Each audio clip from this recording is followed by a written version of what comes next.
Good afternoon. My name is Arthur Griffin.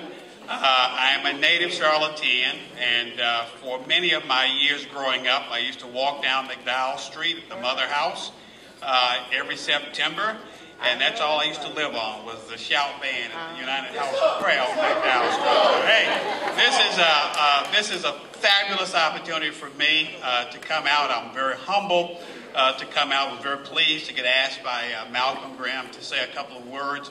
But proven leadership, Malcolm Graham. Proven leadership. You know, there are two questions I was asked. One, why do you support Malcolm Graham? And, you know, many of you know me, maybe you don't know me. My passion is education and advocacy. I spent a couple of decades at Legal Aid Society back in the old days, representing poor people. And then subsequently spending about 17 years on the school board here in Charlotte, and then getting a chance to look at education across the country these last decades. And when you talk about why do I support Malcolm Graham, I think I met Malcolm. He was working, trying to improve the economic opportunities for minorities and women at a program. And that takes advocacy, it takes passion. And when you advocate for justice and you have that passion, you go out and working with people and for people, sometimes you get a little bruised, sometimes things don't go exactly the way you want it to go. But one darn thing is for sure, you would have demonstrated your commitment and your dedication and passion to improve the quality of life and opportunities for citizens and constituents. So I met Malcolm when he was doing that.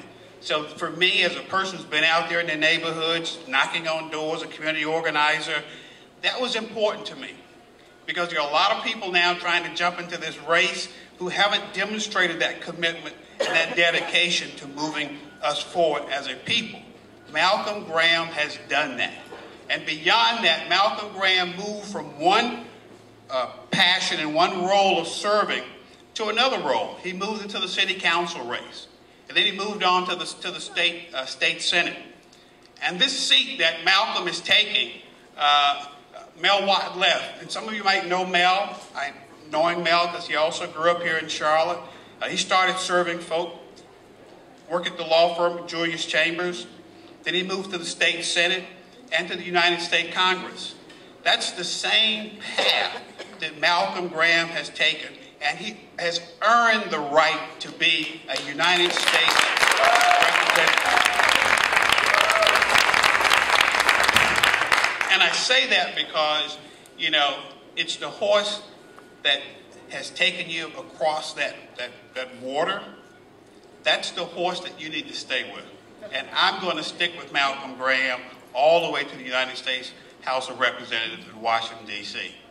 Now, the second question I had, not only in terms of why do I support him, why do I think Malcolm will make a great representative of the United States Congress?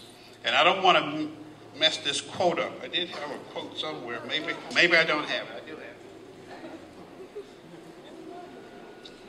The National Science Foundation shows significant racial differences in how students support their doctoral education. According to the data on students who earned doctoral degrees in 2012, only 40% of African American doctoral recipients funded their education through their own resources, while only 21% of whites funded their doctoral education primarily through their own resources. And why do I talk about education and doctoral degrees? This is a knowledge-based economy we're going into. And for some of you young folks out there, and some of you who have children and will be going into colleges and universities, have to realize that those opportunities that were afforded to citizens many years ago when World War II closed and the GI Bill came around, when I was in school, the National Defense Student Loan was available. At the national level in Washington, D.C., those opportunities are shrinking. And we need advocates. We need people with proven leadership to be in the United States Congress, advocating for the opportunities for us to improve our learning opportunities. By improving our learning opportunities, we in essence are going to make sure that this economy is a strong economy and that all citizens, whether black, white, green, or purple, rich or poor, have an opportunity for a quality life experience. Malcolm Graham will do that for us, because Malcolm Graham has proven himself from day one since the time that I knew Malcolm Graham. There's another part of Malcolm Graham, not the professional side and not the advocacy side, that gets me to this stage. And I said to Kim back there, you know, we get our haircuts at the same place. And I don't know if lady, I don't know what y'all talk about at the beauty shops and the salons when you get your hair done. But we guys in the barbershop, we have wonderful conversations. And they span the globe. But you can rest assured, when talking with Malcolm in the barbershop, Kim, we're talking about how to move our youngsters forward. We're actually talking about greater opportunities for our kids to be successful in schools, and also finding ways at the legislative level there in North Carolina, as well as the opportunities at the federal level for our kids to be successful. Malcolm is a kind of guy that is not just the formal Malcolm. He's very relaxed, and believe it or not, he's someone that I wouldn't mind taking home and sitting down, having dinner with any day of the week, and also having a Coca-Cola every now and then with him. Malcolm is fantastic.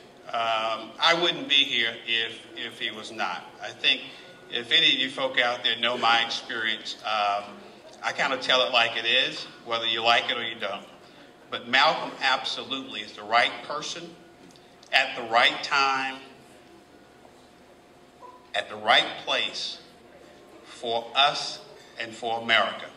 And I want to ask and solicit your help, your vote, not only in terms of May the 6th, but everybody else's vote that you know of in your community, in your neighborhood. Get on the phone, go out and beat on the doors.